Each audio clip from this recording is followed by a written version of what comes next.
Today we're going to be making a super quick and easy quilt that I think you're going to love. It's perfect for beginners, but even experienced quilters will enjoy making this one because it comes together quickly and it still looks really impressive. And just like in our last video, we're only using 2 fabrics, which makes fabric choices really simple. So let's get started. Now the first thing I'm going to do is take my green fabric and cut some strips, and I've already trimmed my fabric so that I have a nice straight edge to work with. So I'm going to line up my ruler on the 9.5 inch mark and cut my first strip. And I'll repeat that until I have 8 strips in total. Now I'm fortunate to have one of these huge quilting rulers, and I highly recommend getting one if you can, as you can easily cut wide strips of fabric like this.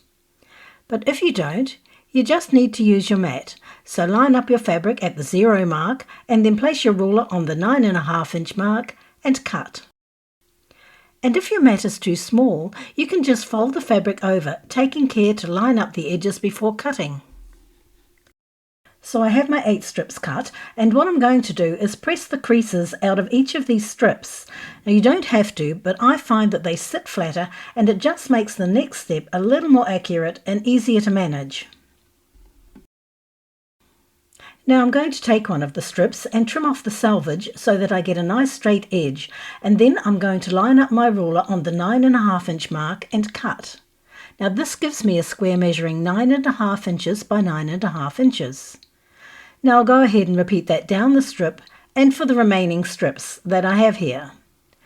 And once done, I will have 31 squares and a little bit left over. And I'll set them aside for now and move on to the next step.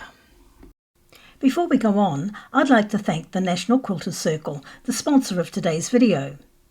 National Quilters Circle is an online resource dedicated to quilting where you'll find an entire library of classes, tutorials, patterns and helpful tips from experienced instructors who cover everything from beginner techniques through to more advanced quilting skills.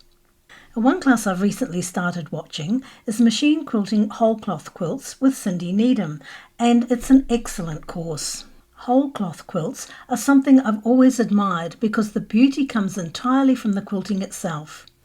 But starting with a blank piece of fabric can feel a little daunting. However, Cindy does a wonderful job of breaking the process down into manageable steps. Now the course includes 7 lessons where she covers things like choosing the right materials and designing and stitching your own quilting patterns. She also talks about working with both cotton fabrics and vintage linens, which opens up some really lovely possibilities if you have older textiles that you'd like to turn into something special. And she even goes into beadwork if you want to create dimension and texture to your quilt. It's a really well presented class and definitely one that I want to finish myself. Now if you'd like to check it out or explore the other classes available at National Quilters Circle, then the first 1,000 people watching this video to use the link in my description will get a full year of premium membership to National Quilters Circle for only $1.49. And now let's get back to the tutorial. Now I'm going to take my white fabric and I'm going to cut some strips from that as well. Now these strips will measure 3.5 inches by the width of fabric, and I'm going to need to cut 15 of them in total. So my white strips are cut, and I'm also going to need some of the green cut as well. And for the green I will need 12 strips that measure 3.5 inches by the width of fabric. And don't get too hung up on the measurements, as we have a free PDF pattern for you to download over on the website. So now I have 15 white strips and 12 green strips, and again I'm going to go ahead and press the creases out of each of them. Next I'm going to take 2 white strips and 1 green and arrange them so that the green sits in the centre and the whites are on either side. Then I'll take another 2 green strips and a white strip, and this time place the white in the middle and the green strips on the outside. Now I'm going to sew these 3 together along the long edge with a 1/4 inch seam, and I'll do that with the other strips as well. And I've gone ahead and sewn them as you can see here, and I'll just show you the back, and you can see that the seams are pressed towards the dark fabric. So this one is pressed towards the outside and this one towards the inside. This will help later when it comes to nesting the seams. Now I went ahead and repeated that with the remaining strips, and I now have 6 of the white, green, white strip sets and 3 of the green, white, green strip sets. Now I'm going to set these aside and work with just one of them, and it doesn't matter from which pile, as all of these strip sets are going to be cut exactly the same. So I'm going to lay out my strip set on the mat, and I'm going to trim off the selvage edge first to get that nice straight edge, and now I'm going to line up my ruler on the 3.5 inch mark and make my first cut. And you can see here we have this nice little 3-patch unit. Now I'm going to repeat that all the way down the strip set, cutting each at the 3.5 inch mark. And once that's done, I'll end up with 12 pieces. And don't worry if you only end up with 11, you'll still have plenty available in the last strip set to get the quantity that you need. And now I'll repeat that with all of the remaining strip sets that I have here. I have that all done now, and I have 64 of the white, green, white units, which I'm going to label A, and 32 of the green, white, green units, which I'll label B. Now I'm going to take 2 of the A units and 1 of the B units and lay them out so the B unit is in the middle of the 2 A units.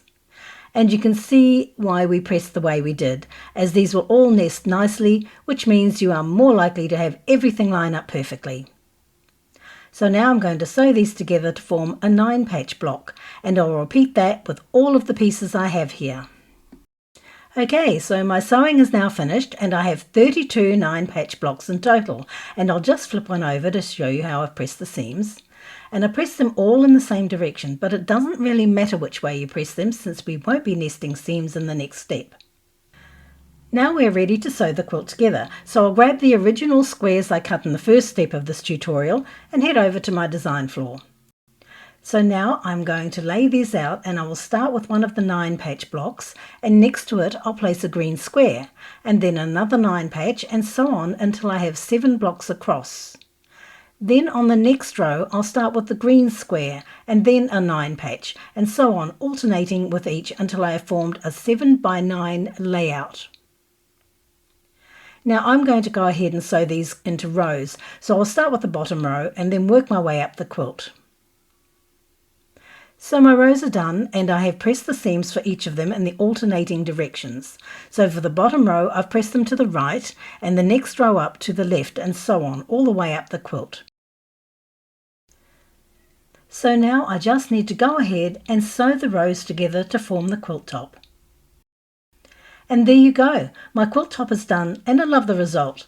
I was a bit worried about the green fabric, but I think it turned out great. So thank you for watching, and if you've enjoyed this tutorial, please give us a thumbs up and subscribe to the channel for more. And don't forget, we have the written instructions and a free PDF download for this quilt pattern over on the blog at alandacraft.com. There'll be a link in the description field below.